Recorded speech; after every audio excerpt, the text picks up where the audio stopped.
אפשר? כן. כן. Visa for Life, Sugihara Survivor. The date is October 11th, 2015. Survivor Natan Lewin. Interviewer is me, Reuven Applebaum. We're in Jerusalem in Israel, and the language is English. Okay. So, again, you should focus on me, yeah, for a second.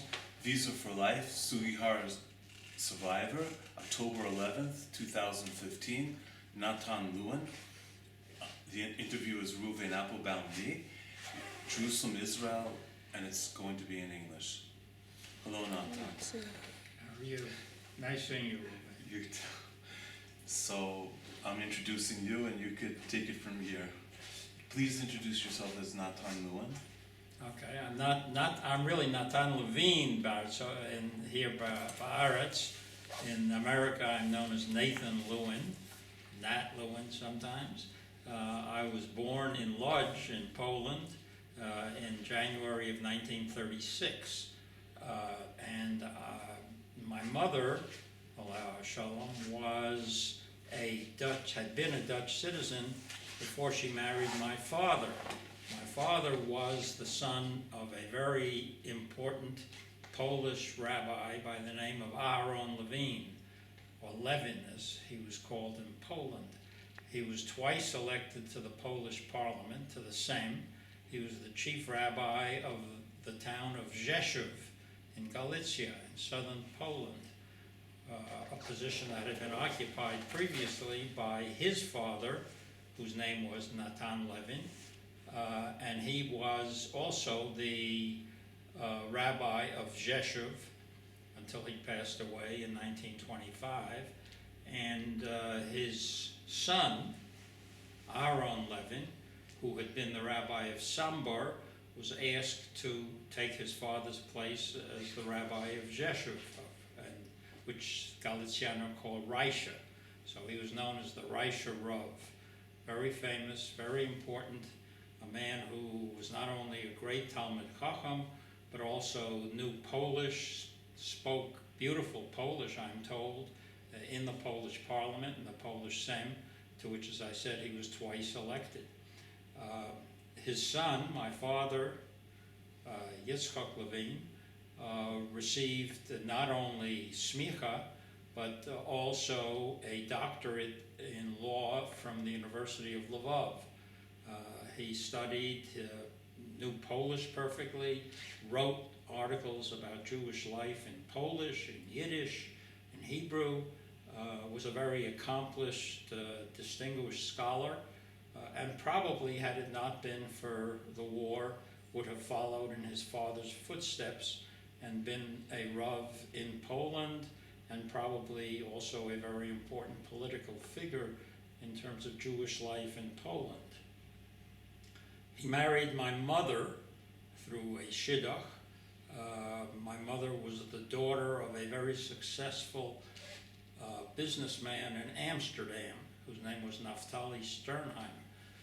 And she, as a result of marrying my father, moved from Amsterdam, where she had had a really Western education. She had spent a year in the University of Berlin, and she then they moved after the marriage to Lodz, because her father, who was a successful businessman and also had was born in Poland, as a matter of fact, had business interests in Lodz, which was a textile center in that city. So they lived in Lodz after they got married in 1935, and I was born in January of 1936.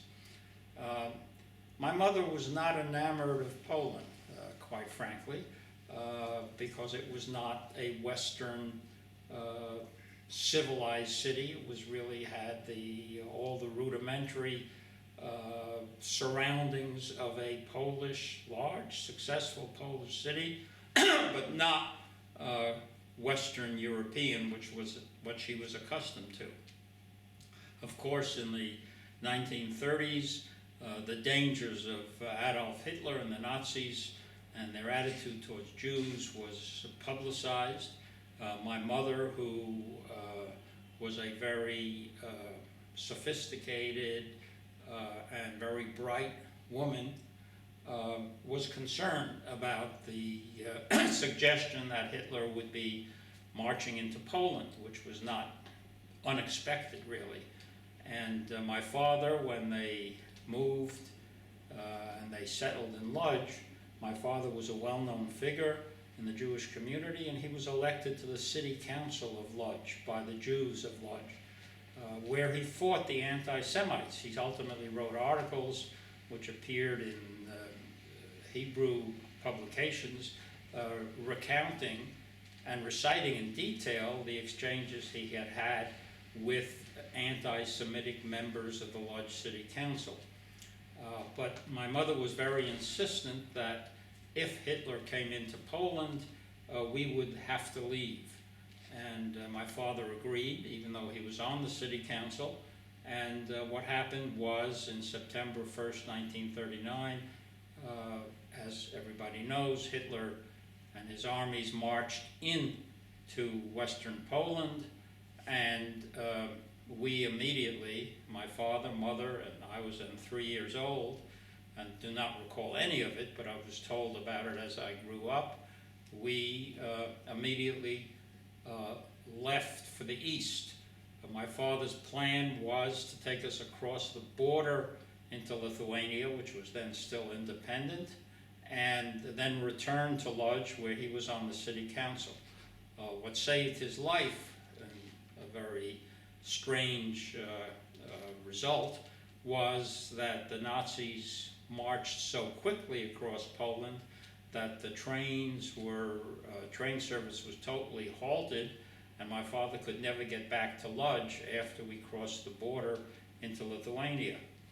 We crossed the border, I was told, in the middle of the night, using the services of smugglers who were paid and used their knowledge of the border to smuggle Jews out of Poland and across the border into Lithuania. I was told many times as I grew up that I was carried through the forest at the age of 3, and was told that if I made any noise, the wolves would eat me up. And accepting that warning, I apparently kept quiet as we made our way through the forest into Lithuania.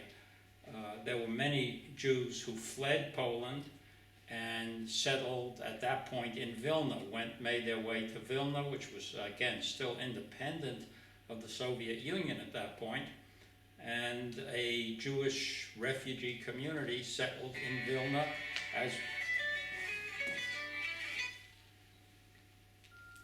as we did. My mother, again, having substantial foresight, realized that staying in Vilna was not safe, that Hitler would not be satisfied simply with where he had already conquered, and would probably move eastward. So my mother began looking for places that we could go to from Vilna. As a former Dutch citizen, I should say that accompanying us on this trip from Lodz was my grandmother, my mother's mother, whose name was Rachel Sternheim, and her brother, who was Leo Sternheim, or Levi Sternheim, a young man, unmarried. They were in Lodz when the war broke out, or when Hitler crossed the border into Poland. And they were with us and went across the border into Lithuania. My mother's father, unfortunately, left Lodz in order to return to Amsterdam because he had left a substantial fortune in Amsterdam and felt that he would want to go back there to get diamonds and other things that he had left in Amsterdam, and then maybe try to make his way again eastward to Switzerland. Ultimately, he was caught by the Swiss, handed over to the Nazis, and was murdered in Auschwitz. That was my mother's father. But with my grandmother and my mother's brother, we were in Vilna, and my mother decided that as a former Dutch citizen, she and her mother and her brother and my father and myself, who were Polish citizens, and she was a Polish citizen after her marriage. She was considered a Polish citizen because in those days a woman took on her husband's nationality when she got married. So she was deemed a Polish citizen, my father was a Polish citizen, and I, being born in Lodz, was a Polish citizen. Polish passports were worthless at that point because once Poland was occupied and divided between the Nazis and the Soviets, Poland no longer existed, and therefore a Polish passport was useless.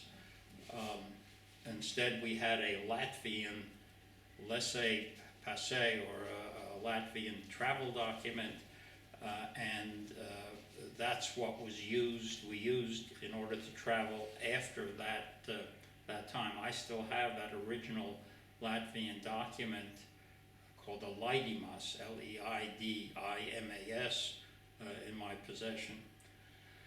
And my mother, being a former Dutch citizen, thought that what she should do was to write to the Dutch ambassador in Riga.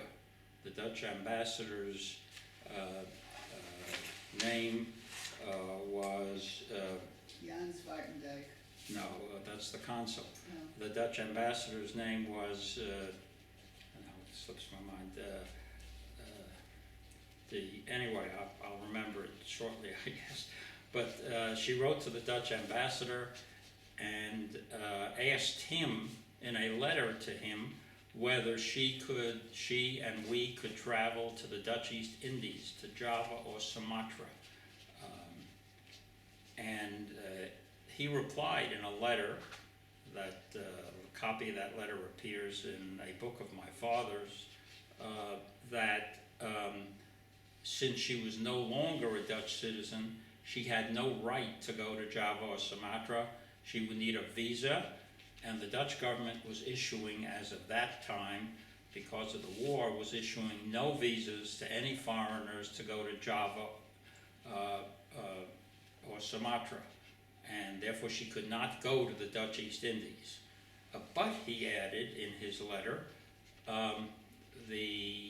that one could travel to the Dutch West Indies, to Suriname or Curaçao, that no visa was required to go to Suriname or Curaçao, and it was up to the governor, the Dutch governor of Suriname and Curaçao, to decide whether to admit you into that area, to the Dutch West Indies, even though you didn't have a visa, but you could arrive and he could permit you to stay there.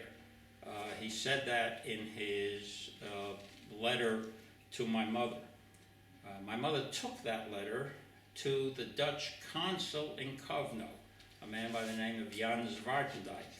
Jan Zwartendijk is now in Yad Vashem because various survivors who attributed their survival to Sugihara visas, which were obtained, as I'm going to explain in a minute, through the Jan Zwartendijk endorsement on their travel documents. They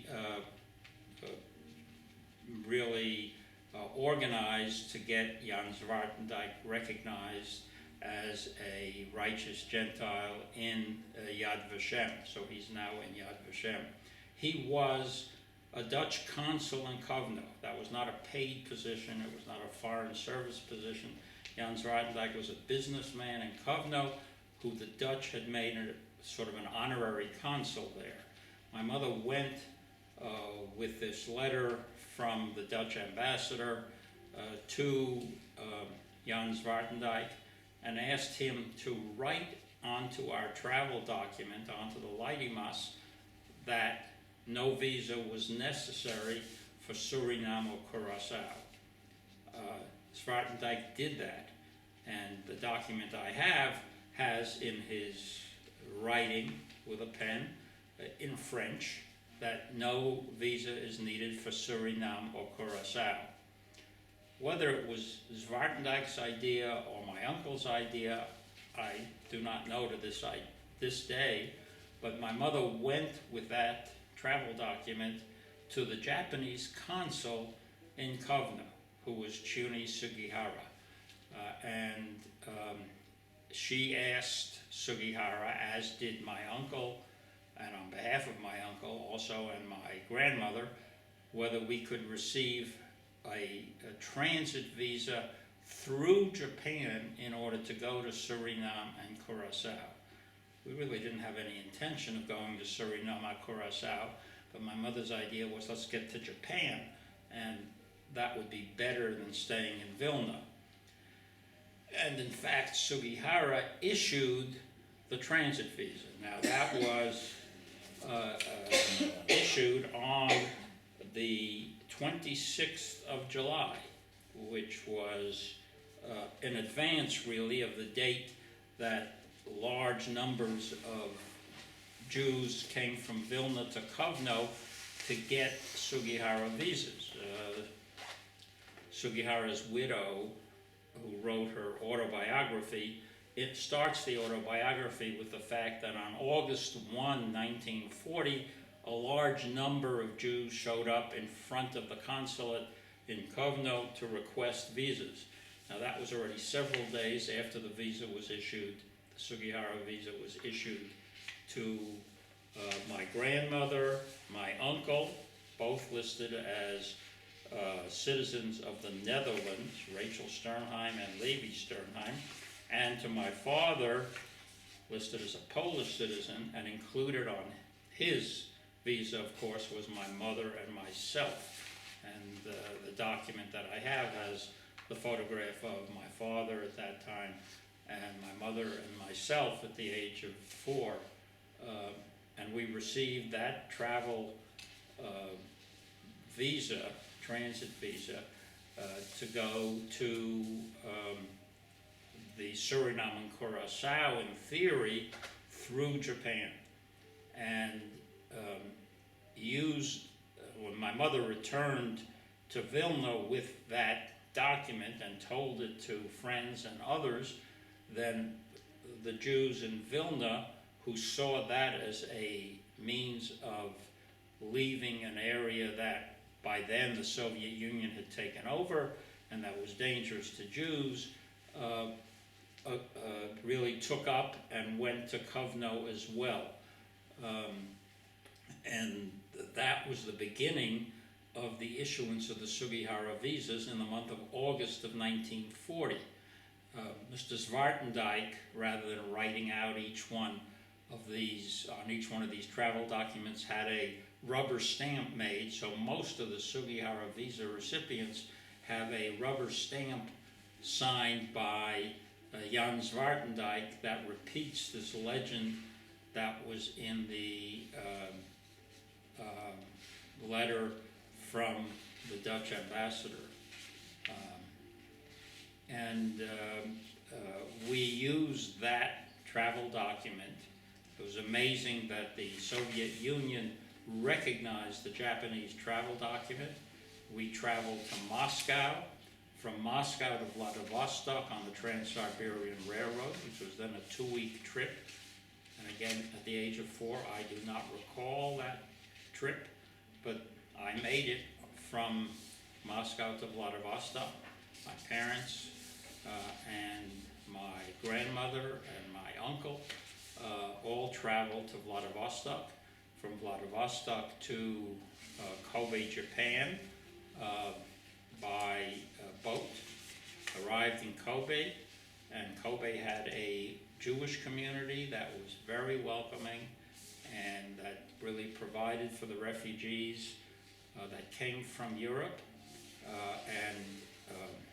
Fortunately, my father, because of his own distinction and the distinction of his own father, the Reisha Rav, was on a list that had been submitted to the U.S. government by various Jewish organizations in the United States, including Agudat Israel, including Lubavitch. I mean, I've seen the letters that were sent for Issak Levin to be given a visa, a non-immigrant visa, to the United States, so that we were able from Kobe to come to the United States by ship to San Francisco.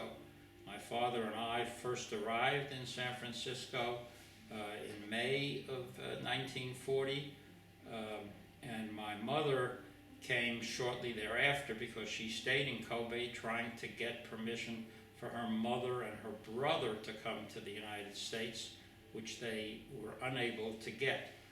As a result, my mother, my grandmother, and my uncle did go to Java, to the Dutch East Indies, as Dutch citizens.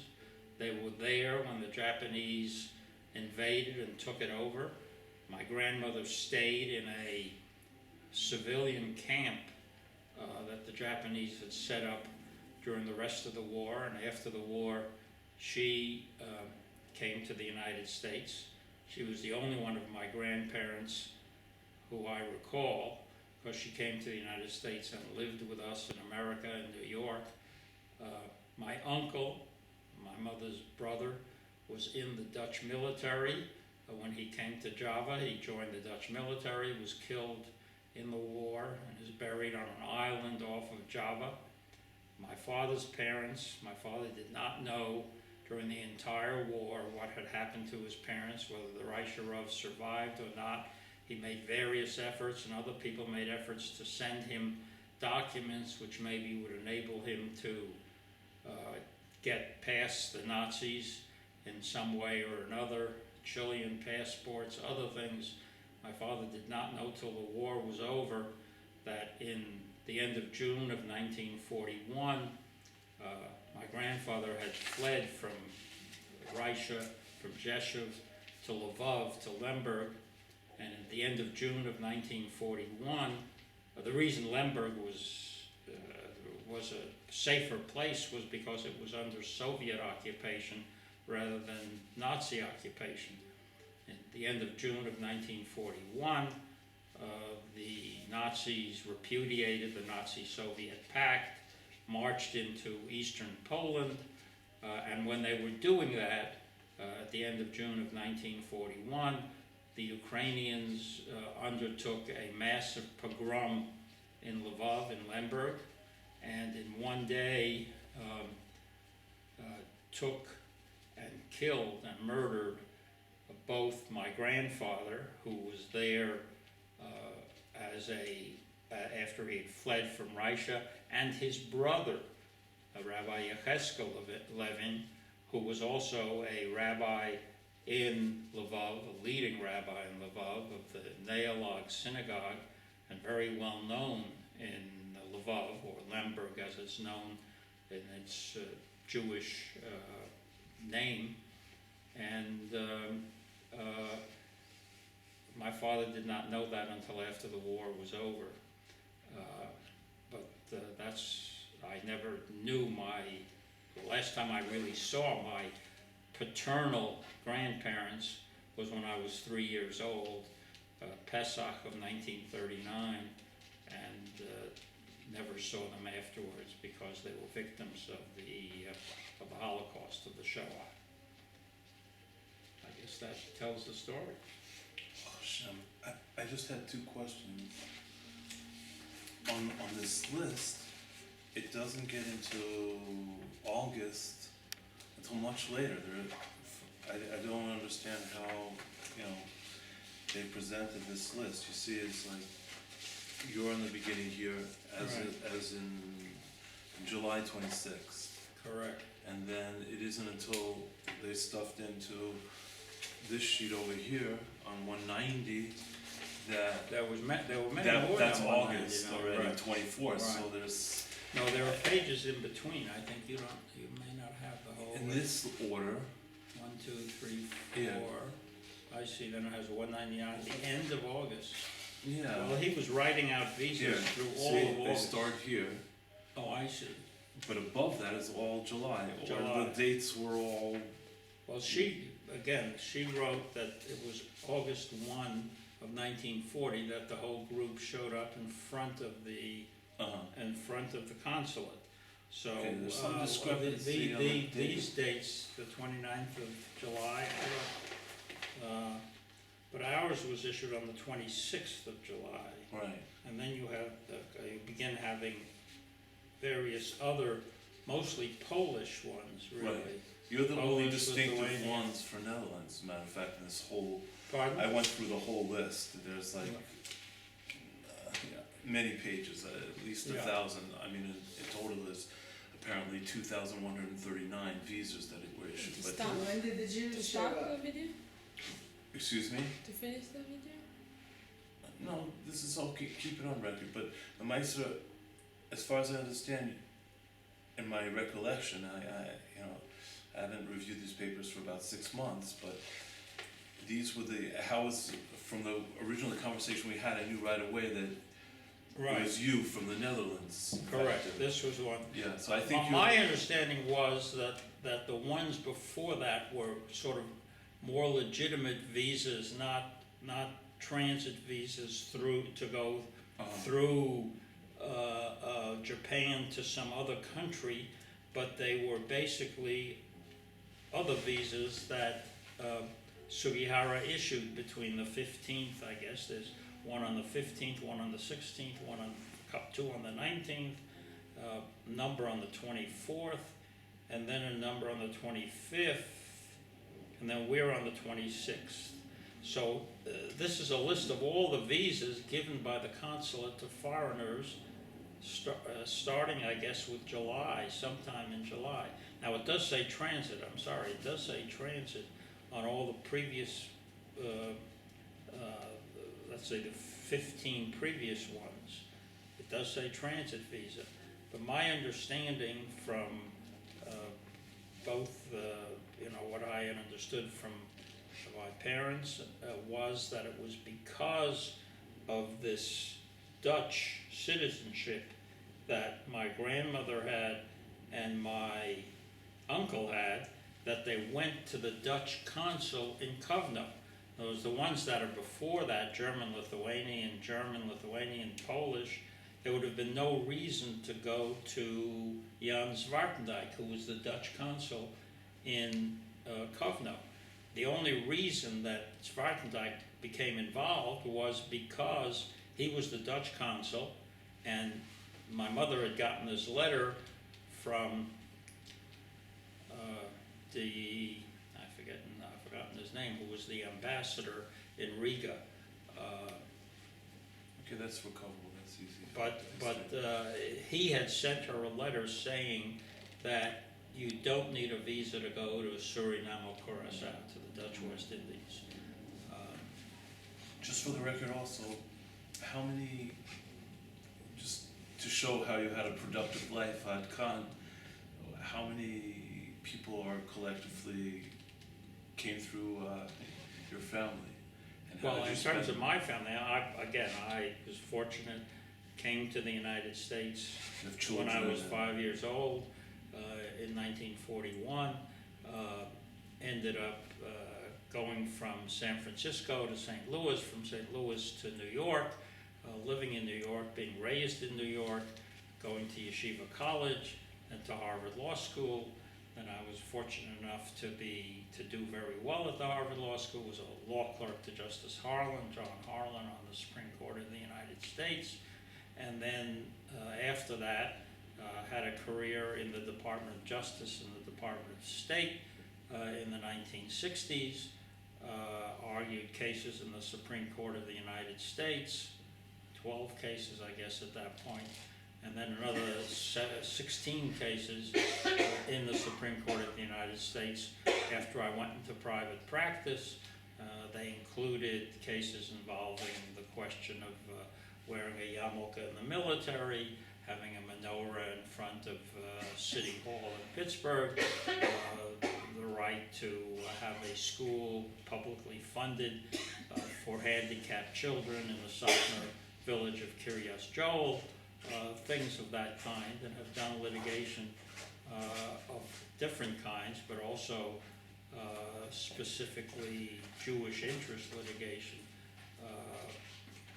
during my career as a lawyer, a private lawyer. In terms of family members, we have 2 daughters,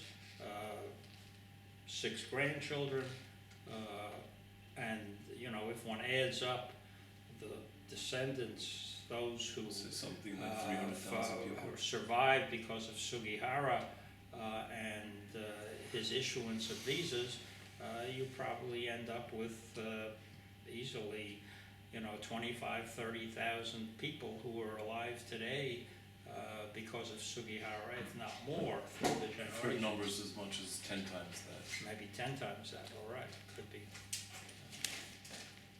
Yeah, okay. Thank you so much.